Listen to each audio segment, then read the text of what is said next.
in order to have an overview of the psychotic mental health conditions and the neurotic mental health conditions both at once, it's helpful to think of reality as being duplex in some way, which is to say, there's actually two worlds superimposed both at the same time, one of which we live within almost entirely, and the other of which we very rarely have any contact with, and actually we don't acknowledge it, we don't believe that it exists. We act as if it doesn't exist, and we act as if there's only the one world, which is obviously the everyday world, the world that we can understand, the world that makes sense to us, the world that we navigate in quite unproblematically every day. So the world which we can navigate in unproblematically is the world which is made up of our mental constructs. So there's all these various objects, and we can do things with them, and some of them we can't do much with them, but we can still understand what they are. And out of all these mental constructs, some of them are useful to us, some of them are not useful to us, but everything is parceled or partitioned off in boxes. So there's a TV, there's my phone, there's the kitchen table, etc., etc. And aside from all these mental objects, there's nothing. One interlocks with the other, one object interlocks with the other, and there's no space. So it's a continuum, it's a continuous structure made up of things. Where one thing ends, another thing begins, and there's no interstitials. So this is the type of world that is the output of the conceptual mind. So we can think of the conceptual mind as, even though it's a bit of a twisty thing to think of the conceptual mind, because then you have to conceive of the conceptual mind, and that's a bit. But just to use those words for the want of anything better, there's this box, and it's the rational processor box. Data comes into it, and it excretes data that's been processed. It's kind of like uniform. It's like homogenized.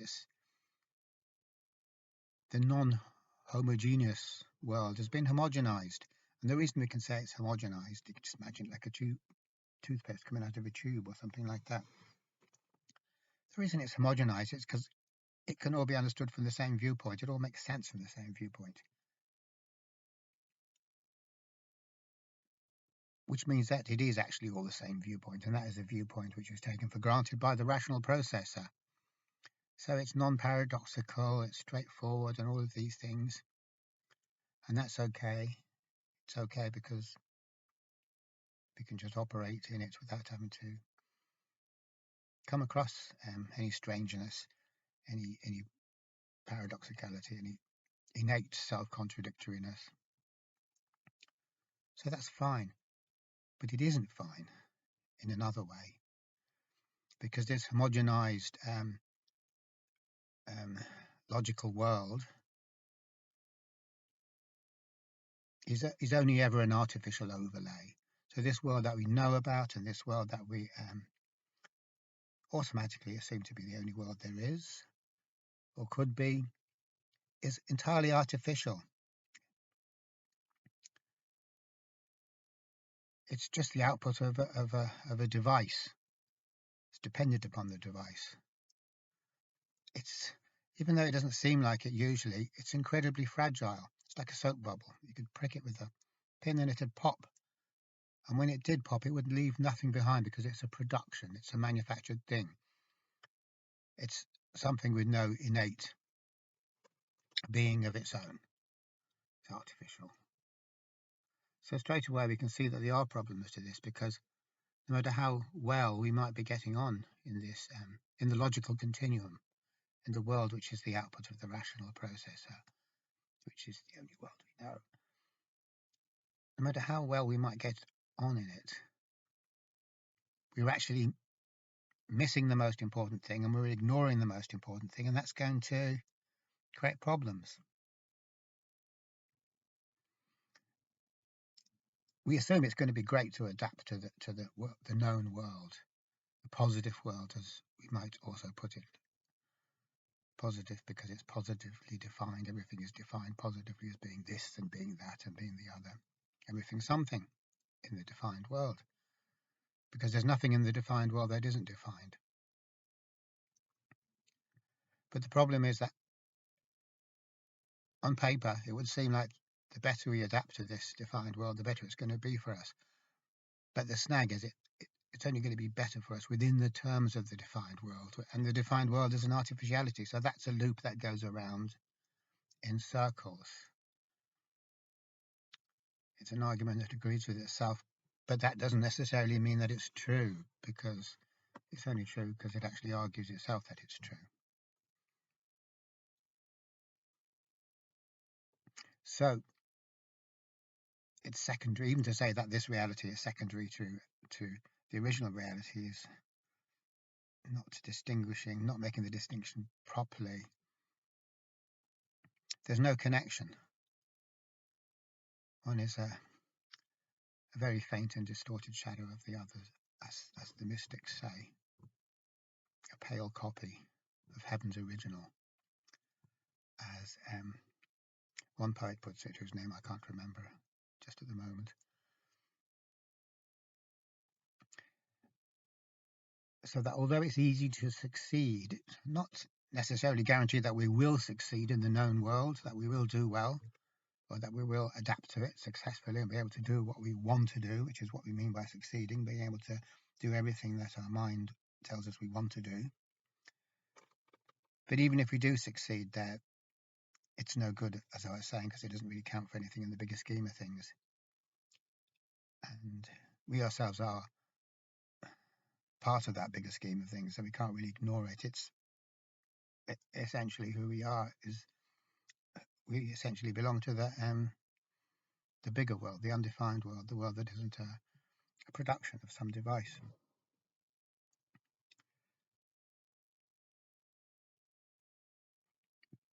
But we do, as I was saying, we do stand a good chance of succeeding or doing well or adapting well. And it's much, much easier to do that than it is to take a look at the bigger picture. Even a small glimpse of the bigger picture is much, much harder work than adapting to the small picture. And the reason for that is there's absolutely no way for us to have any awareness at all of the bigger picture, the unmanufactured or unproduced or undefined world, without that experience or that encounter throwing a shock into us. And the reason it throws a shock into us is because it falsifies, shows up as being false, everything we believe in, including ourselves. So there straight away we have this massive challenge, because our whole life is based on holding on to concepts for the security that those concepts give us. Concept of a steering wheel, concept of my shoes, the concept of the ground that I walk on, the concept of a boiled egg that I might cook for my breakfast. I'm clinging to one concept after another and going from one concept to another without a gap. So there's no time when I'm not clinging to a concept. As soon as I stop clinging to one concept, I'm going to be clinging to the next. It's like I'm swinging from tree to tree. But I'm not swinging from tree to tree with ever letting go of the trees, or the branches rather. I'm continually holding on to something. So naturally, to perceive these concepts that I'm holding on to as if my life depended upon it, which it doesn't, but as if my life depended upon it, throws a big shock into me, because I have to let go of them, which is what it all fundamentally comes down to. So in the closed world, the defined world, the produced world, the world which is the output of the rational processor, which is a kind of a black box, or we could think of it as a black box, is a world where we're always holding on. There's never any not holding on.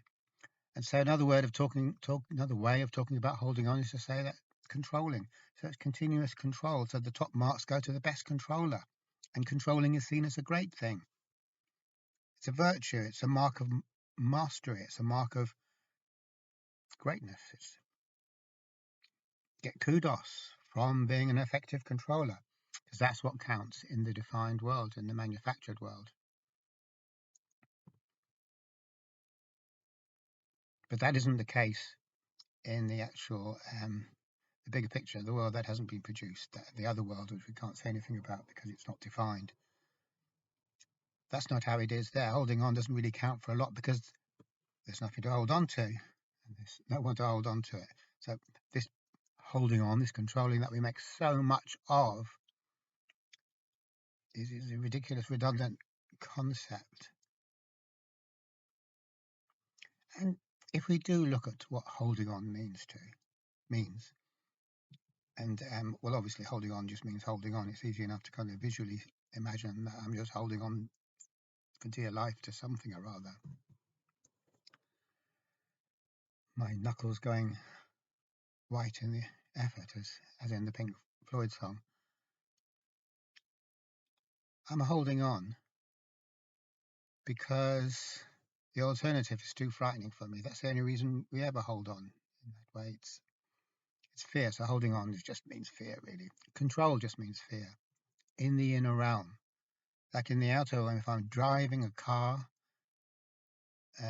control isn't fear because it's sensible. It's practical. There's utility to it. In the inner world, managing things, organizing things, holding on, controlling is always just another way of looking at fear. You're just kind of seeing fear from the other side. So we can be very proud and happy and gratified by our great ability to control. But that's ironic. That's funny because when we look at it, I'm feeling satisfied, empowered,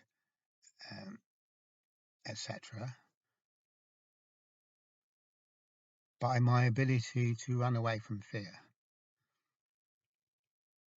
So there's no kudos in that when we see it in that way. When we look a bit deeper, look a bit deeper so we don't see control, we see what lies behind control, which is fear, or the activity of controlling is an attempt to do whatever we can do so we don't have to feel the fear. It's hiding or running away.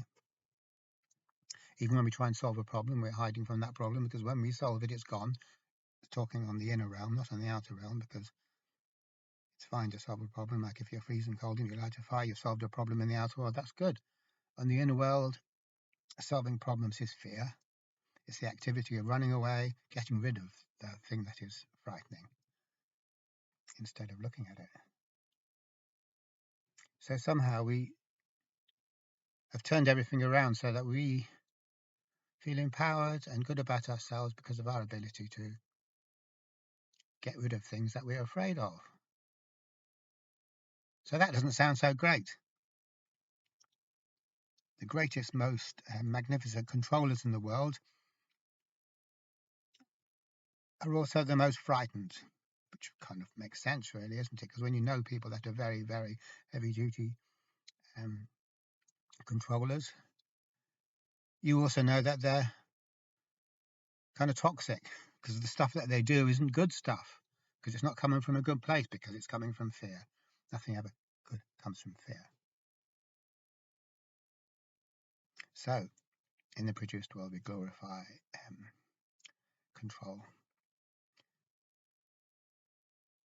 And this is where it all, this is the crux of the matter, because we then transfer this set of beliefs or this paradigm into mental health. And because controlling is good in the outside world where we can fix things and build things and effectively solve problems, we think the inner world is like that as well. I mean, we all think that. The smartest of us all within the realm of mental health, all of us people that work in it and have been lots of training and lots of experience, we all believe controlling works in the psychological sphere of things. But actually, if we are to know anything about psychology or know anything about psychotherapy or therapy, mental health therapy, anything about mental health, we need to understand that there are two worlds, not just the one. And the inner world, which I've been referring to as the inner world, even if it sounds kind of new age, is actually the original world, the world which has no boundaries, no beginning and no end, no shape, no characters, which can't be described, which can't be defined. It's the way things are in themselves when we don't project our ideas on it to organize it into patterns that make sense to us. So the original world doesn't make sense to us because it doesn't reflect back at us our assumptions, our prejudices. When the world reflects back to me my prejudices, I go, oh yeah, that makes sense. That makes sense. It only makes sense to me because my stupid prejudices are being reflected right back at me. The universe is having a laugh at me, in fact. When that doesn't happen, when I'm not able to project my taken for granted assumptions upon the world, and I go, oh, it doesn't make sense. It's kind of freaky because I'm seeing reality. And reality doesn't give a hoot for my prejudices. The whole point about the world, which isn't a product, which isn't a manufactured thing, is that there's no prejudices in it. It's kind of like equal opportunity to all possibilities. So as Jung says, everything is present in it, without prejudice. There's no one thing being emphasized at the disadvantage of another thing. Everything is present in it all at once, and there's no specially defined or specially promoted aspects that are raised up and by putting everything else out of sight. So this is a very perturbing thing for the thinking mind to deal with, because the thinking mind can only deal with ideas. It can only deal with categories, compartments, which it itself makes, which is the whole point. So it can only survive, it can only cope in a world that it itself has made, which is by definition a meaningless world, a tautological world. It has to be any world that I make. And in order for me to make a world, I have to exclude everything else apart from this mediocre little construct of mine. Is going to be a reflection of me. It's just me piddling about, playing games with my own projections. So no matter how good I feel about it or how well I might imagine that I'm doing, I'm only ever distracting myself from reality, which is, I think, what Chogyam Trungpa says in his commentary on the Tibetan Book of the Dead, that this realm, this earthly realm, oh, that was a bit stupid saying earthly realm, but this world that we live in, it's all about distraction. So we're distracting ourselves from seeing what reality is. And as Chogyam Trungpa says, we all have our own different ways, different styles of distracting ourselves. But distraction is the name of the game. And the reason we do this is because distraction is attractive, it's easy.